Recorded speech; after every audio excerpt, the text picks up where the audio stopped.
And here's the thing, and I don't mean to say this because I'm in my 40s, but it sure does fucking feel like kids in their 20s now are worse at it than I was when I was in my 20s. It feels like it's getting progressively harder for them to take critical feedback. Do you remember that video of Mike Tyson punching that guy on an airplane?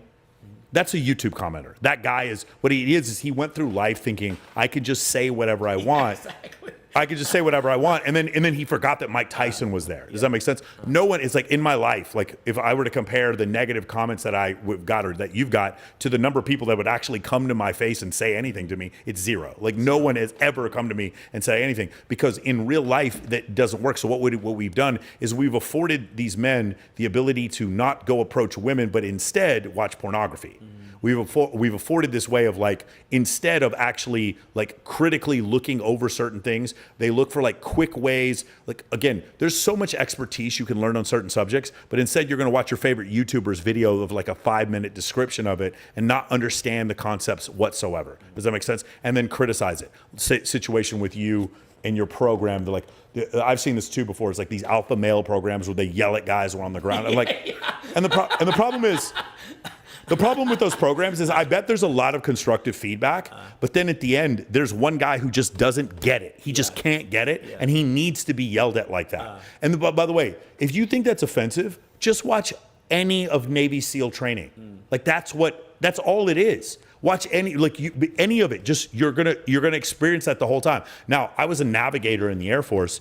And the way I was instructed by the senior pilots and the senior navigators was very condescending, but it wasn't. They didn't yell at. They don't make you do push-ups when you miss a turn or something like that. But it's that same kind of like constructive feedback. Like do you understand that when someone gives you constructive feedback, that they're doing it because they care about you, because they love you, and not because they don't love you? When you understand that, that's fine. A lot of times.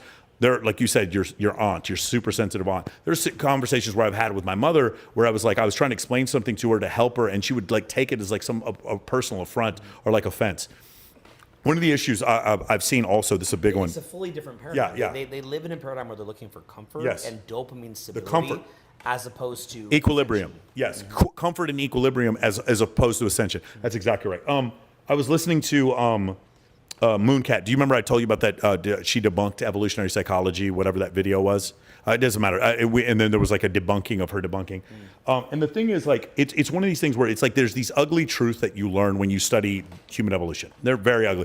Like why is it that men are so much stronger than women in their upper body? It's because they killed other men for access to women. It's because they hunted and they created fortification, and they had to work and compete with other men for access to women. That's an ugly truth that a lot of people don't like, especially if you believe in an egalitarian society.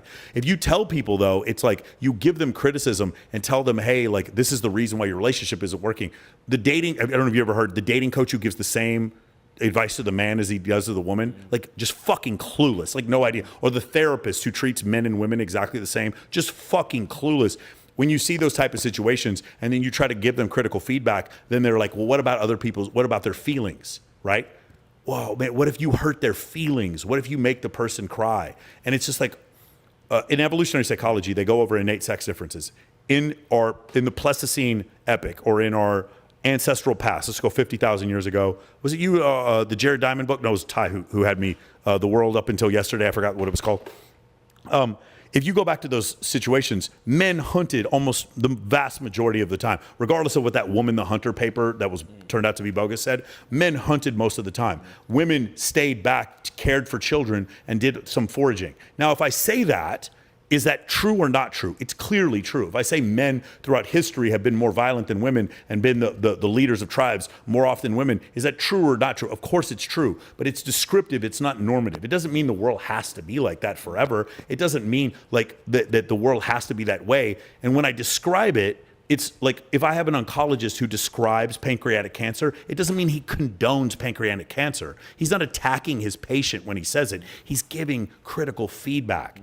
Can you take critical feedback? And here's the thing, and I don't mean to say this because I'm in my 40s, but it sure does fucking feel like kids in their 20s now are worse at it than I was when I was in my 20s. It feels like it's getting progressively harder for them to take critical feedback. Click the link in the description and I'll send you an exclusive invite to my elite networking community where you can learn to date high quality women today.